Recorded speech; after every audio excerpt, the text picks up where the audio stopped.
Ito yung mismo lobby. Ang ganda. Complimentary tea, coffee. Diyan tayo magla-laptop. Ayan, kompleto. Merong dental set, may shower cup, may shaving set, may... Yan. Tignan niya bacon. Sa area na to, solid area. Hello guys! I'm back again with another video at ngayon sa video na to ipapakita ko po sa inyo ang ating hotel dito sa Hanoi. And actually itong hotel na to located siya sa mismong center. Napakadaming mga pwedeng puntahan sa paligid at ngayon let's go! Itutour ko na kayo, mag-check-in na tayo. Ito ang ating hotel, Brilliant Hotel and Spa. And let's go. Check-in? Okay, here. Thank you so much! Yan. Ganda oh. Tignan yung ganda. May pa water. Tapos mabango ha. Mabango dito. May mga fish. Maamoy. Ito yung itsura. Ito yung mismo lobby. Ang ganda oh. Ang ganda ng entrance. Ayan. Ayan yung itsura. Ang mismo lobby. Ito yung front desk. Ganda. Ngayon mag-check-in na tayo guys. Yeah, that's me. Hinihingi lang yung passport. Let's go na muna dito. Mupo daw tayo. Okay, so ngayon, pina-fill out on sa itong mismong form. Hiningi lang yung mismong email natin, what's up, ganyan. Walang hininging money para i-deposit. And sinabi dito na yung breakfast time, 6:30 AM to 10 AM sa 9th floor. Kasi meron tayong breakfast sa binook natin. Ayan yung elevator, guys. Let's go! Diba, ang bilis natin. Sa 4th floor tayo na-assign. Let's go sa 4th floor! And ayan, yung restaurant, 9th floor. And pang breakfast buffet yan. Siyempre susulitin natin yung breakfast buffet ngayon. Ito yung itsura ng floor nila. So sa 406 tayo na-assign. So doon pa. Maliwanag. Hindi nakakatakot. Hindi nakakakilabot. 406. Ito po ang itsura. 406. Let's go! Ayan, buksan na natin ang ating room dito sa Hanoi. Ay, ang laki. Grabe yung room natin. Ang laki. Ang laki. Okay, ngayon tara mag-room tour na tayo dito sa ating binook na room sa Hanoi Brilliant Hotel. And super, ano lang siya, super paikot lang. Gets nyo yun? Yung parang very rectangle lang yung shape ng mismong room and wala nang pasikot-sikot pa. So ngayon, dito po sa mismong pintuan, katabi niya is itong mismong luggage rack here. And as you can see, pwede nyo ilagay dyan yung maleta nyo. Then sa ibaba, meron dyan pa, timbangan ba to? Wait, kasi blind, blind room tour. Tapos, and chinelas. Then, dito sa side naman na to, makikita nyo, is meron po ditong refrigerator, extra storage dun sa side na yon, then extra patungan. Then, dito sa side na to, yung mga compliments, ayan, with compliments, mga complimentary water, complimentary tea, coffee, and, ayan yun, sugar. Okay, tapos ito, electric kettle. Then, dito naman sa side na to, is ang area na kung saan, mini bar na may bayad, okay? So, hindi po to libre. Ito yung price. 45,000 dong. Yung mismong parang Pringles. Tapos, yung noodles nila ay 20,000 dong. Yung Lay's is 20,000 dong. Itong mismong Oreo na to is 20,000 dong din. And ayan, ito naman yung mismong presyo if ever kung gusto niyo pong tignan. And ayan, dito sa taas mayroong extra storage. Tapos dito naman sa side na to is ito yung open cabinet na kung saan meron sila pinrovide. And of course, na hanger. Meron dito safety deposit box. Then ayan, as you can see, dito ko nilagay yung bag ko. Then if ever kung madami kayong dala, napakadaming yung paglalagyan dito. Kaya okay lang din. Tapos dito naman sa side na to, dito, ayan. Nakikita nyo, ito na po yung mismong bed. Ganun lang, iikot lang ko yung bed na to agad. Then, dito, isang napakalaking bed na kung saan ako lang po ang hihiga dyan. Meron sila pinrovide na 4 na white na pillow, tapos isang mini pillow na color green. Then, meron dyang ilaw. Ayun, nakikita nyo, may ilaw dun sa side na yon at may ilaw sa side dito. Ito yung itsura ng side table at meron dyang socket. And yung socket nila parang normal lang, parang sa atin lang din sa Pilipinas. And ayun yung remote ng mismong TV. Then, dito naman sa kabilang bedside table is meron ditong pa-hanger. Ayan, hanger. Tapos, may pa-telephone dyan. Tapos, may pa-ilaw. Then, may pa-socket ulit. Tapos, meron ditong extra lalagyanan. Okay? If ever meron kayong gustong ilagay. Dito naman sa side na to, meron ditong working area. Ayan, dyan tayo magla-laptop. Dyan tayo mag-e-edit ng mga videos. Tapos, dito po, ayan, meron dyan pa-tissue. And, meron silang pa-spa here. Ayan, yung listahan siguro ng presyo, check natin. Ayan, okay. So, ang mismong hair wash po, ang presyo po ay 250,000 dong. Ang mahal naman pala. Pero alam nyo, usong-uso dito yung Vietnamese hair wash eh. So, ayan, diba? Diyan merong ilaw. And of course, pwede nyo ditong i-consider as nightlight if ever kung gusto nyo patayin yung pinaka-main ilaw. Tapos, buksan nyo na lang. Yan. Tapos ito, diba? Tapos ito na yung mismong toilet. Ayan yung toilet. Okay siya, malaki, spacious. May provided na silang towel. Tapos may provided na rin dito na toiletries. Na kung saan ano to? Ayan, kompleto. Merong dental set, may shower cup, may shaving set, may cotton buds, tapos merong suklay. Okay? And ito pong mga ganyan, di ba usually minsan walang shaving set dito. Parang I think complete naman siya. Wala namang kulang. Tapos yung towel na pang face, ayan, pang hand wash. Tapos may hair blower, may salamin. Tapos ayan, ito po yung pang shower area. I mean yung shower area. And ito, meron silang pinrovide na shampoo, shower gel, and conditioner. Tapos ito, may ganyan. At ito yung mismo shower, diba? So yun po. And may bidet! Hindi ko pala nasabi na may bidet.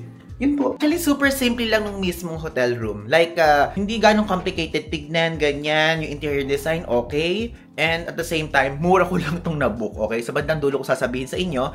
Then, aside from that, tomorrow, kasi medyo ano na po ngayong gabi na po, ang mangyayari ay ipapakita ko sa inyo yung mismong mga ibang amenities dito, tulad ng bawat floor, kung merong mga, kunyari, meron silang pa-laundry ba dito? Hindi ko alam kung may pa-laundry, hindi pa ako sure. But, one thing is for sure, bukas ipapakita ko sa inyo yung mismong breakfast area. Kasi, meron po ditong breakfast buffet ba o breakfast na plated lang. Yan ang malalaman natin tomorrow kasi hindi ko din naman alam pa. Siyempre, para po sa atin pong mga audience na kung saan ay merong mga trabaho, ganyan, online job. For me, parang okay na rin naman tong mismong bilis ng internet nila, yung download and upload speed. Ayun, 15 Mbps po yung download, yung upload nila is 33.2 Mbps, okay? So, if ever, kung hindi naman kayo mag-download, di kayo mag-upload ng large files, pwede na yan. Okay, so mag-unpack na ako ng gamit ko at abangan nyo na lang mga susunod na clip dito sa vlog na to. Okay, good morning guys! Ayan, dito na ngayon tayo sa 8th floor. And ito ang Brilliant Restaurant. Okay, let's go up. Actually, ganito yung setup dito sa mga restaurants sa Vietnam. Nasa pinakatuktok yung buffet. Ito po. Ayan, let's go. Ayan. Guys, konti na lang yung laman ng mismo food, yung mismo buffet area. Pero ayan, papakita ko sa inyo. Merong fish, merong meat, merong sausage, merong parang dumpling na fried, tapos merong bacon. And parang walang egg. Parang walang egg ako nakikita. Tanungin natin kung meron silang parang egg section area. Yun. Ayun yung itsura. Meron ditong fruits, may salad section, tapos ito lang yung mismong food. So, ito, fish dyan, tapos yung parang dumplings, tapos dito, sausage, tapos yung bacon, tapos ito yung soup, tapos doon, rice, na brown rice. Ayun guys, actually wala nang laman, pero ito, yung mismong food dyan, kakaunti lang, pero okay lang. Ayan, tignan nyo, bacon, tapos ito, sausage. Dito naman, ayun, may fish, tapos merong parang fried dumpling, tapos ito may vegetable, may rice, tapos may meat dyan, diba? Dito naman sa side na to, is meron ditong salad section, fruit section, cereal, drinks, tapos cold cuts, pastries, and dito coffee and tea if ever kung gusto nyo. Medyo konti na lang yung laman ng mismong food selections doon. Pero, hindi pa naman ako super late na pumunta doon. Parang, anong oras ba ako nagpunta? Mga around 8, 8:30, parang gano'n ako nagpunta. So if ever, is check nyo na lang kapag nagpunta kayo dito. Parang I think okay na din naman. Hindi siya gaano kamahalan ito. So sulit na rin yung breakfast buffet niya for its price na babayaran nyo. Kasi kung malaki at kung mahal, parang feeling ko konti ng selections. Pero kasi mura lang ng hotel ito eh. Kaya okay lang din yun. Ayan guys, maaga akong gumising para ipakita sa inyo to. Ito yung soup. Dalawang soup na options. Kasi ito may bacon, tapos mayroong sausage.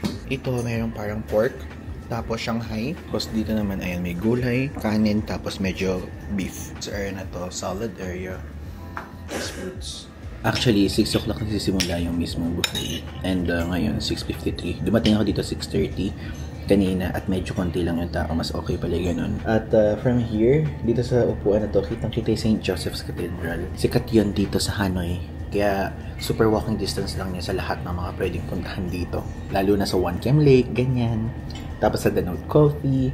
Tapos sa mga iba ding mga tourist attractions. Okay guys, ngayon mag-check out na tayo dito sa ating hotel, dito sa Hanoi, ang Hanoi Brilliant Hotel. At ngayon pa lang gusto kong sabihin sa inyo na so far, yung review ko dito ay almost perfect, okay? So number one po, ano nga ba yung mismong criteria natin, di ba? So syempre, magsisimula tayo sa budget, sa location, and sa service. So sa budget, yung price po in total ng halaga na pagbubook ko dito ay ilalagay ko dito sa screen.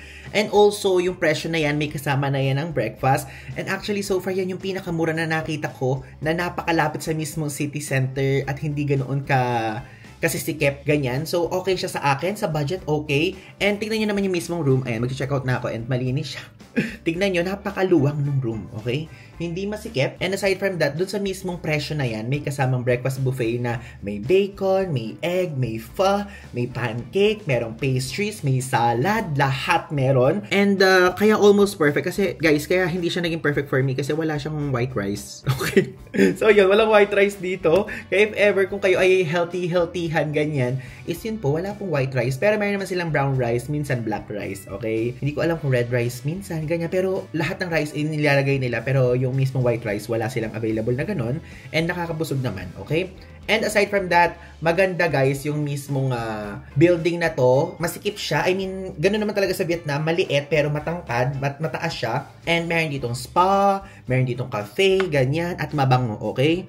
So next, location. Location po ay, for me, 10 out of 10 ang location ito.